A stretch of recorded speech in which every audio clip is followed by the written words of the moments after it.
আমার নাম হচ্ছে হরিরাম ত্রিপুরা।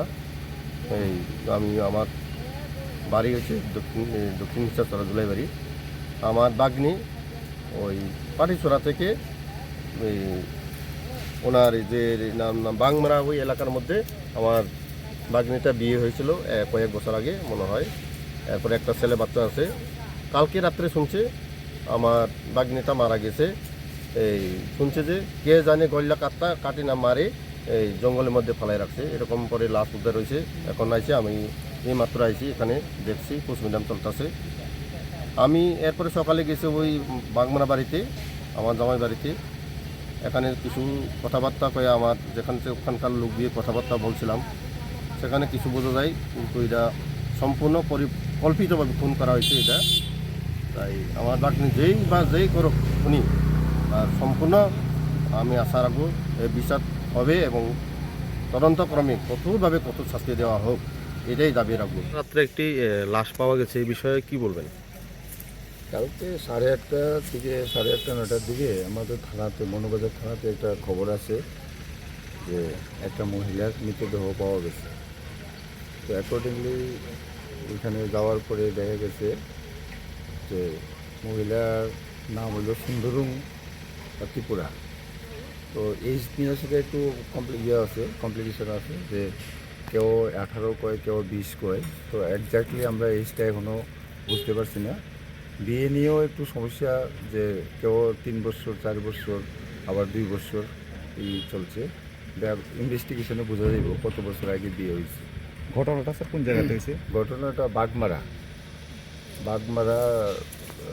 থেকে, যে তার বাড়ি বাগমারা চৌধুরীপাড়া, এখান থেকে 1 কিলোমিটারের মতন দূরে, এটা জঙ্গলে।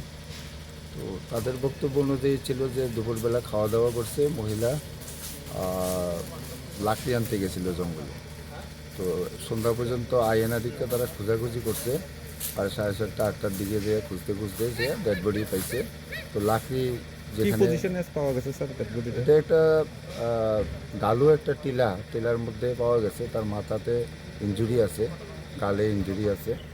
আর উপরে যে লাকড়ি নিয়ে সেটা বাড়িতে আইতে আসলো, ওইটারও কিছু প্রায় 100 মিটার উপরে, টিলার উপরে তার চপ্পল, তারপরে লাকড়ির যেটা দিয়ে আনে তার যে সিস্টেম, ওই লাকড়িগুলিও জমানো ছিল। এখন তদন্ত করা ছাড়া কিছু আমরা বলতে পারছি না। না, এখনও নাই, অ্যারেস্ট নাই। প্রাথমিকভাবে কি ধারণা করা হচ্ছে স্যার?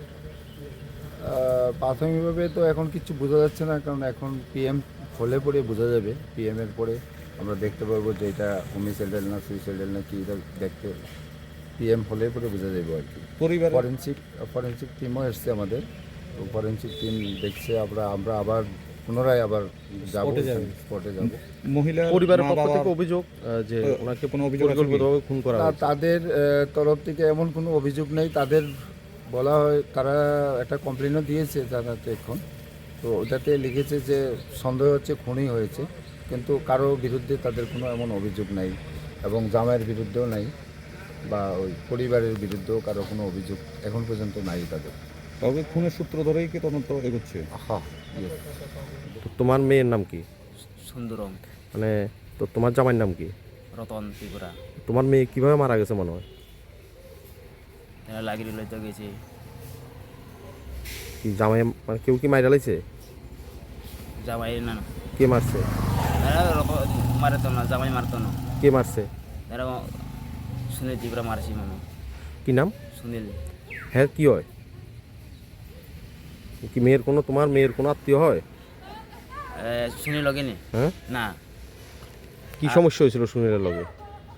তারা লাগিয়ে লইতে যাইলে পেছনে যায়, ইয়া স্নান করতে যাইলে যায়। তাহলে আমি মাইয়া কষি বলে জামাই রে, জামাই মানে একজন আমার লগে সারাদিন পেছনে যায়, মানে কি করবে চাইও। তারা কষি বলে জামাই রে, তারা জামাই লগে, তারা আমার মেয়া কষি জামাই রে, তারা কেলে আপনার বিয়ে হেমনে কষি কেলে আমার বিয়ের লগে সঙ্গে যায়। থানাতে কেস করছো নি? গ্যাস বলে দিল। কেস করবা? কার নামে কেস করবা? এই সুনীল ত্রিপুরা লাইক গ্যাস দিতে চাইব। সুনীল ত্রিপুরার নামে? এর বাড়ি কোন জায়গাতে? এ এসে বাংবাড়ি বাংবাড়া। তোমার মেয়ের যেখানে বিয়ে দিছে ওই জায়গাতে? হ্যাঁ